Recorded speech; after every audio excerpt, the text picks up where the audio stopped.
Pride and Prejudice, Chapter 53. Mr. Wickham was so perfectly satisfied with this conversation that he never again distressed himself or provoked his dear sister Elizabeth by introducing the subject of it, and she was pleased to find that she had said enough to keep him quiet. The day of his and Lydia's departure soon came, and Mrs. Bennet was forced to submit to a separation, which, as her husband by no means entered into her scheme of their all going to Newcastle, was likely to continue at least a 12-month. "Oh, my dear Lydia," she cried, "when shall we meet again?" "Oh, Lord, I don't know. Not these 2 or 3 years, perhaps." "Write to me very often, my dear." "As often as I can, but you know married women have never much time for writing. My sisters may write to me. They will have nothing else to do." Mr. Wickham's adieus were much more affectionate than his wife's. He smiled, looked handsome, and said many pretty things. "He's as fine a fellow," said Mr. Bennet, as soon as they were out of the house, "as ever I saw. He simpers and smirks and makes love to us all. I am prodigiously proud of him. I defy even Sir William Lucas himself to produce a more valuable son-in-law." The loss of her daughter made Mrs. Bennet very dull for several days. "I often think," she said, "that there is nothing so bad as parting with one's friends. One seems so forlorn without them." "This is the consequence, you see, madam, of marrying a daughter," said Elizabeth. "It must make you better satisfied than your other 4 are single." "It is not such thing. Lydia does not leave me because she is married, but only because her husband's regiment happens to be so far off. If that had been nearer, she should not have gone so soon." But the spiritless condition which this event threw her into was shortly relieved, and her mind opened again to the agitation of hope by an article of news, which then began to be in circulation. The housekeeper at Netherfield had received orders to prepare for the arrival of her master, who was coming down in a day or 2, to shoot there for several weeks. Mrs. Bennet was quite in the fidgets. She looked at Jane and smiled, and shook her head by turns. "Well, well, and so Mr. Bingley is coming down, sister?" For Mrs. Phillips first brought her the news. "Well, so much the better. Not that I care about it, though. He's nothing to us, you know, and I'm sure I never want to see him again. But, however, he's very welcome to come to Netherfield, if he likes it, and who knows what may happen. But that is nothing to us. You know, sister, we agreed long ago never to mention a word about it, and so it is quite certain he's coming." "You may depend on it," replied the other. "For Mrs. Nichols was in Meryton last night. I saw her passing by and went out myself on purpose to know the truth of it, and she told me that it was certainly true. He comes down on Thursday at the latest, very likely on Wednesday. She was going to the butcher's, she told me, on purpose to order in some meat on Wednesday, and she has got 3 couples of ducks just fit to be killed." Miss Bennet had not been able to hear of his coming without changing colour. It was many months since she had mentioned his name to Elizabeth, but now, as soon as they were alone together, she said, "I saw you look at me today, Lizzie, when my aunt told us of the present report, and I know I appeared distressed. But don't imagine it was from any silly cause. I was only confused for the moment, because I felt that I should be looked at. I do assure you that the news does not affect me either with pleasure or pain. I am glad of one thing, that he comes alone, because we shall see the less of him. Not that I'm afraid of myself, but I dread other people's remarks. Elizabeth did not know what to make of it. Had she not seen him in Derbyshire, she might have supposed him capable of coming there with no other view than what was acknowledged. But she still thought him partial to Jane, and she wavered as to the greater probability of his coming there with his friend's permission, or being bold enough to come without it. Yes, it is hard, she sometimes thought, that this poor man cannot come to a house which he has legally hired without raising all this speculation. I will leave him to himself. In spite of what her sister declared, and really believed to be her feelings, in the expectation of his arrival, Elizabeth could easily perceive that her spirits were affected by it. They were more disturbed, more unequal, than she had often seen them. The subject which had been so warmly canvassed between their parents about a 12-month ago was now brought forward again. "As soon as ever Mr. Bingley comes, my dear," said Mrs. Bennet. "You will wait on him, of course." No, you forced me into visiting him last year, and promised if I wanted to see him, he should marry one of my daughters. But it ended in nothing, and I will not be sent on a fool's errand again.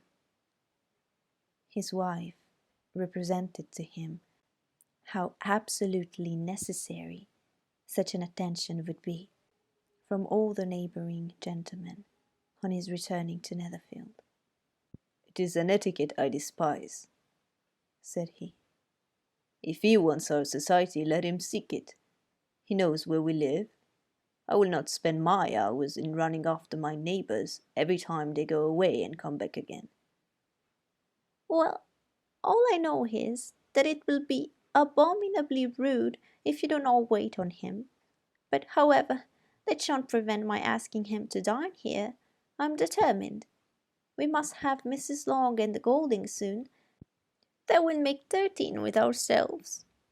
So there will be just room at the table for him. Consoled by this resolution, she was the better able to bear her husband's incivility, though it was very mortifying to know that her neighbours might all see Mr. Bingley in consequence of it before they did.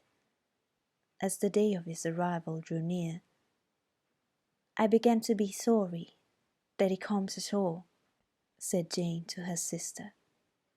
"It would be nothing. I could see him with perfect indifference, but I can hardly bear to hear it thus perpetually talked of. My mother means well, but she does not know, no one can know, how much I suffer from what she says. Happy shall I be when his stay at Netherfield is over." "I wish I could say anything to comfort you," replied Elizabeth, "but it is wholly out of my power. You must feel it, at the usual satisfaction of preaching patience to a sufferer is denied me, because you have always so much." Mr. Bingley arrived. Mrs. Bennet, through the assistance of the servants, contrived to have the earliest tidings of it, that the period of anxiety and fretfulness on her side might be as long as it could. She counted the days that must intervene before their invitation could be sent, hopeless of seeing him before. But on the third morning after his arrival in Hertfordshire, she saw him from her dressing-room window enter the paddock and ride towards the house. Her daughters were eagerly called to partake of her joy. Jane resolutely kept her place at the table, but Elizabeth, to satisfy her mother, went to the window. She looked. She saw Mr. Darcy with him, and sat down again by her sister. "There is a gentleman with him, mamma," said Kitty. "Who can it be?" "Some acquaintance or other, my dear, I suppose. I'm sure I do not know." "La," replied Kitty, "it looks just like the man that used to be with him before. Mr. What's his name? That tall, proud man." "Good gracious, Mr. Darcy. And so it does, I vow. Well, any friend of Mr. Bingley's will always be welcome here, to be sure. But else I must say that I hate the very sight of him." Jane looked at Elizabeth with surprise and concern. She knew but little of their meeting in Derbyshire, and therefore felt for the awkwardness which must attend her sister in seeing him almost for the first time after receiving his explanatory letter. Both sisters were uncomfortable enough. Each felt for the other, and of course for themselves. And their mother talked on of her dislike of Mr. Darcy, and her resolution to be civil to him only as Mr. Bingley's friend, without being heard by either of them. But Elizabeth had sources of uneasiness which could not be suspected by Jane, to whom she had never yet had the courage to show Mrs. Gardiner's letter, or to relate her own change of sentiment towards him. To Jane, he could only be a man whose proposals she had refused, and whose merits she had undervalued. But to her own more extensive information, he was the person to whom the whole family were indebted for the first of benefits, and whom she regarded herself with an interest, if not quite so tender, at least as reasonable and just as what Jane felt for Bingley. Her astonishment at his coming to Netherfield, to Longbourn, and voluntarily seeking her again, was almost equal to what she had known on first witnessing his altered behaviour in Derbyshire.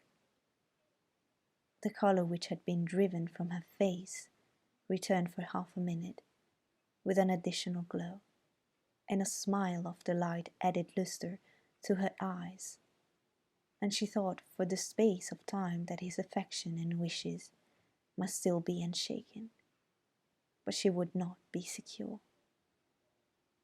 "Let me first see how he behaves," said she. "It will then be early enough for expectation." She sat intently at work, striving to be composed, and without daring to lift up her eyes, till anxious curiosity carried them to the face of her sister, as the servant was approaching the door. Jane looked a little paler than usual, but more sedate than Elizabeth had expected. On the gentleman's appearing, her colour increased, yet she received them with tolerable ease, and with a propriety of behaviour equally free from any symptom of resentment or any unnecessary complaisance. Elizabeth said as little to either as civility would allow, and sat down again to her work, with an eagerness which she did not often command. She had ventured only one glance at Darcy. He looked serious as usual, and she thought more as he had been used to look in Hertfordshire than as she had seen him at Pemberley. But perhaps it could not, in her mother's presence, be what he was before her uncle and aunt. It was a painful, but not an improbable, conjecture. Bingley she had likewise seen for an instant, and in that short period saw him looking both pleased and embarrassed. He was received by Mrs. Bennet with a degree of civility which made her two daughters ashamed, especially when contrasted with the cold and ceremonious politeness of the courtesy and address of his friend. Elizabeth particularly who knew that her mother owed to the letter the preservation of her favourite daughter from irremediable infamy, was hurt and distressed to a most painful degree by a distinction so ill applied. Darcy, after inquiring of her how Mr. and Mrs. Gardiner did, a question which she could not answer without confusion, said scarcely anything. He was not seated by her.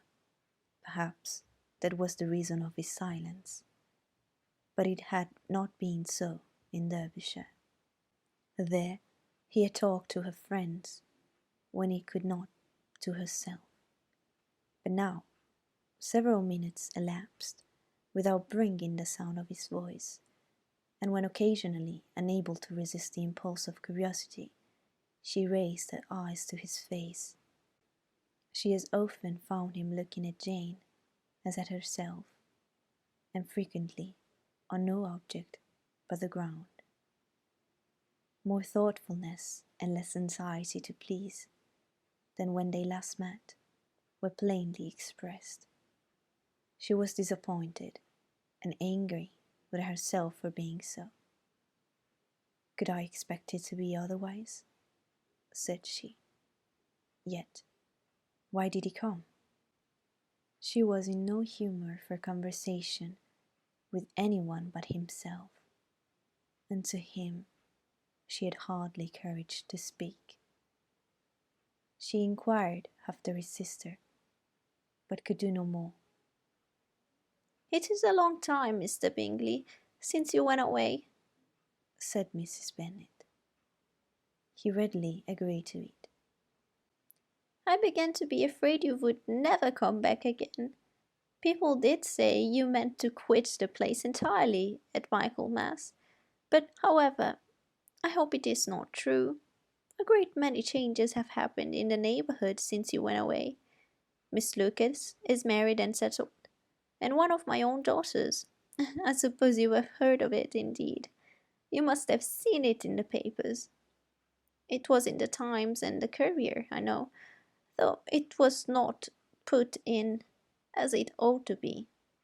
It was only said lately George Wickham married to Miss Lydia Bennet, without there being a syllable said of her father, or the place where she lived, or anything.